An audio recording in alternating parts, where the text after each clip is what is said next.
probably two main reasons why I try not to focus too much on the recipient side.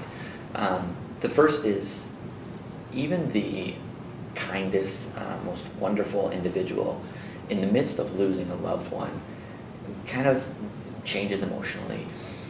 They can almost become spiteful or jealous if you focus too much on the recipient side. It becomes yes, I would like to help that individual, but why is it more important that they live than my loved one? And it could really set up almost a conflictual relationship if you focus too much on the recipient from the experiences that I have and what I've seen.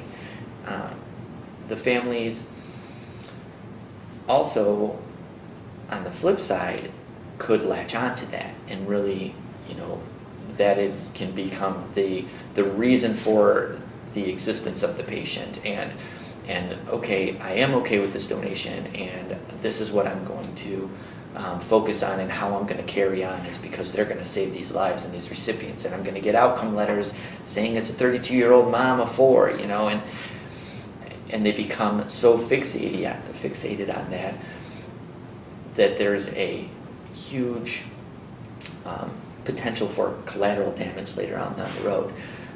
Anybody who's worked in the field knows that we could have the best intentions, go to an OR and we open up a patient to find cancer, or there's some other reason why it's unproductive. If a family puts all their eggs into that basket of they're going to save lives, and they don't save lives, it becomes kind of a secondary trauma, and to me that's unfair to families.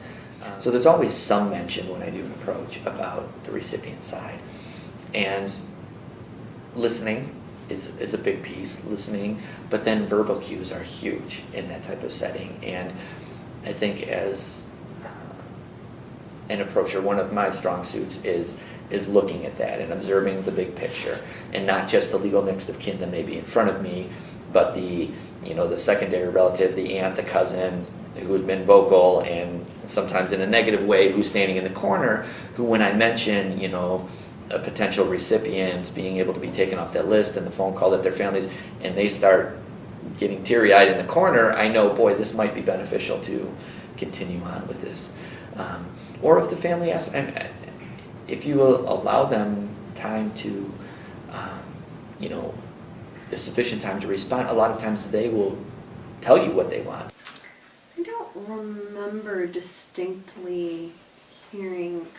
But they must have touched on that, and I think this was where it was that fine line between the person that we didn't really appreciate his approach. I'm pretty sure that that's something he discussed, but he didn't discuss it in a way that made us feel comforted. It was like, this is where you have to walk that fine line to not be too pushy, I think, as an OPO. It's for us in the long run, that is what made the difference, right? Because we thought about this other family and we didn't want them to go through what we were going through. And I think you've just got to be really careful about how that gets approached. To have someone simply say, you can know that your loved one was a hero, that your loved one was able to, in a way, continue living, that they saved a life, that they did something how few people have the chance to become a hero that way. And, Jake didn't get to grow up and decide to be a firefighter or a police officer or a teacher or a hero in any other way. But he saved somebody's life. And I think if a requester can find a way to convey that message in a way that's compassionate and not pushy, and that it relates to your loved one as an individual and the difference that they can make, I think that could be very powerful.